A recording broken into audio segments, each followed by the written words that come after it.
এই রুহু নিয়ে যে কত গবেষণা, মুমূর্ষ রোগীদের উপর গবেষণা চালিয়েছে অনেক। বুলেট প্রুফ গ্লাসের ভিতরে মুমূর্ষ রোগীকে রেখে রেখে তারা চেক করতে চেয়েছে আমেরিকান বিজ্ঞানীরা যে রুহু কোন দিক দিয়ে বেরোয়।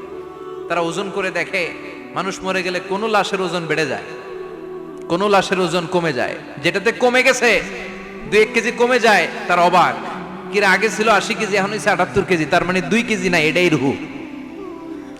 এটাই কি? এটা হচ্ছে গবেষণার ধাপ।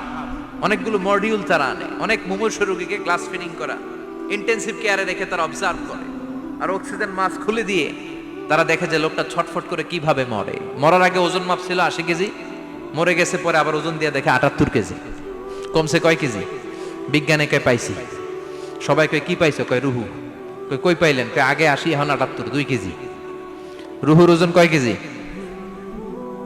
তো বিজ্ঞানীদের সিস্টেম হচ্ছে যে কোনো একটা বিষয়ের উপর গবেষণা চালালে তারা পূর্ণাঙ্গ ডিসিশনে পৌঁছতে পারে না। They couldn't jump to the final conclusion just on one module, based on one module. They cannot do it. তাদের অনেকগুলো মডিউল আনতে হয়। তারা আবার নমুনা আনলো আরেকটা, মুমূর্ষ রোগী, অক্সিজেন চেম্বার লাগানো, মাস্ক লাগানো, এটা খুলে ফেললেই মরে যাবে।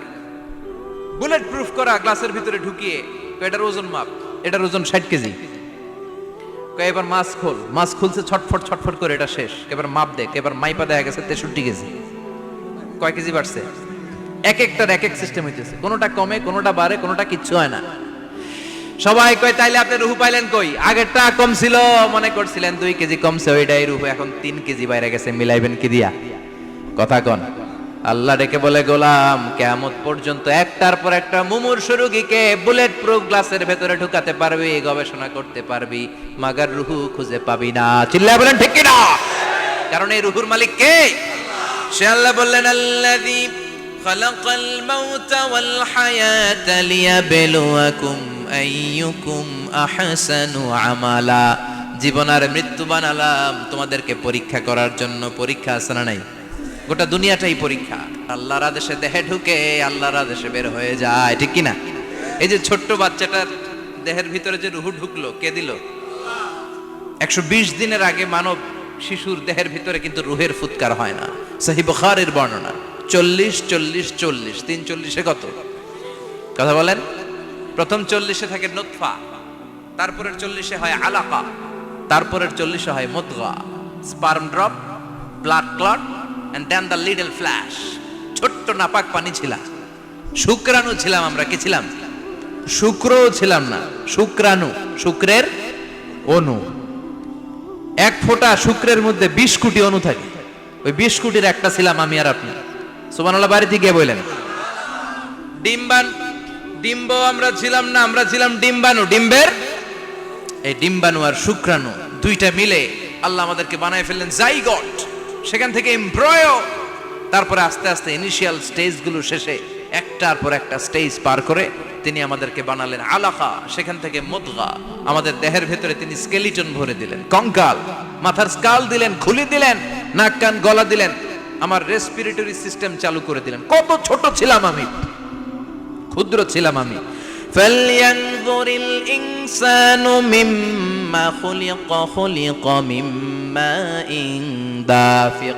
মানুষের উচিত তার সৃষ্টি প্রক্রিয়ার দিকে নজর করে তাকানো। বাবার পিঠ থেকে সবেগে নির্গত হওয়া পানি দিয়ে মায়ের পেটে তোমারে ঢুকায় দিল কে?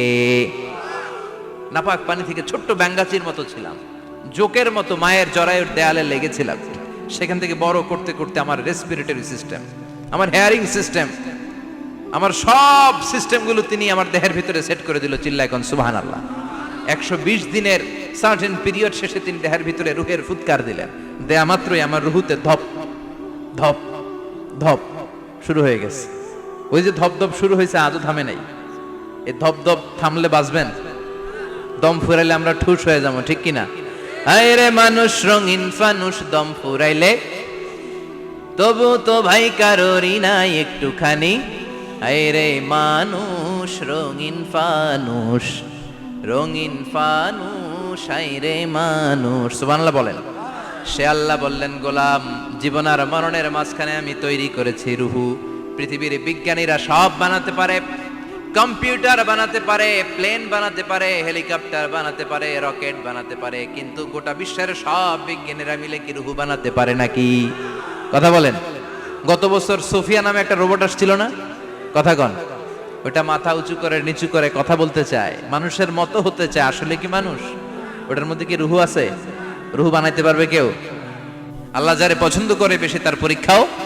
আসাদুন নাসি বালাআন আল আম্বিয়া। এই পৃথিবীতে আল্লাহ সবচেয়ে বেশি বালা মুসিবত দিয়ে পরীক্ষা করেছেন নবীদের, কারণ নবীরা আল্লাহর কাছে কম প্রিয় না বেশি প্রিয়?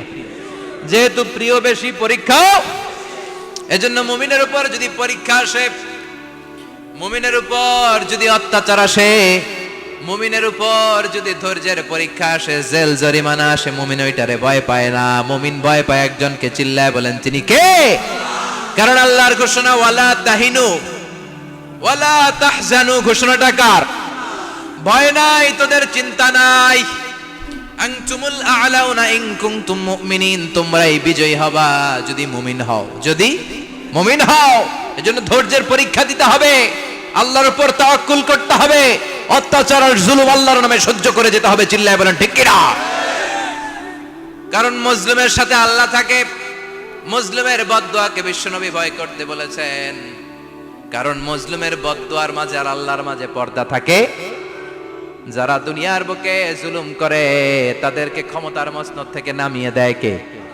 আর যারা মজলুম হয়, যাদের রক্ত দিয়ে জমিন ভেজে, তাদেরকে জমিনের ক্ষমতা দিয়ে দেয় কে? আর যারা রক্ত ঝরায়, ইতিহাস বলে তারা শেষ পর্যন্ত প্রাণ আর জান নিয়ে পালাবার জায়গাটা পায় না। চিল্লায় বলেন ঠিক কিনা? এজন্য মুমিন খুব ভালো করে জানে, রাত্রি যত গভীর হয়, সুবহে সাদিকের সময় কাছে আসতে থাকে।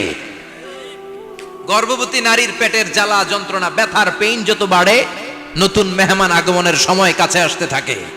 তেমনি ইসলামের পক্ষের শক্তির উপর যদি অত্যাচার, অনাচার, স্টিম রোলার বেড়ে যায়, এটা প্রমাণ করে ইসলামের বিজয়ের সময় কাছে আসতে শুরু করেছে। চিল্লায় বলো ঠিক কিনা?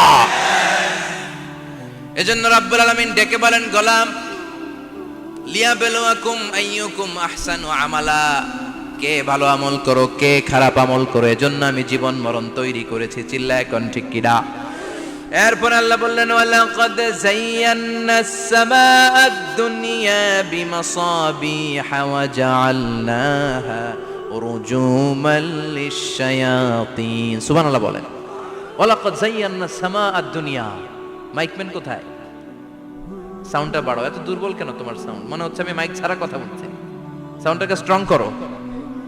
ওয়ালাকাদ যায়্যানাস সামাআদ দুনিয়া। I have beautified the closer sky with candles, with light and stars. আল্লাহ বললেন, আমি দুনিয়ার আকাশকে তারা দিয়ে সুশোভিত করেছি। আকাশে তারা আছে না নাই? এগুলো এমনি এমনি হয়েছে না? তৈরি করছে কে? বিশ্বাস হয়? কোনো সন্দেহ আছে?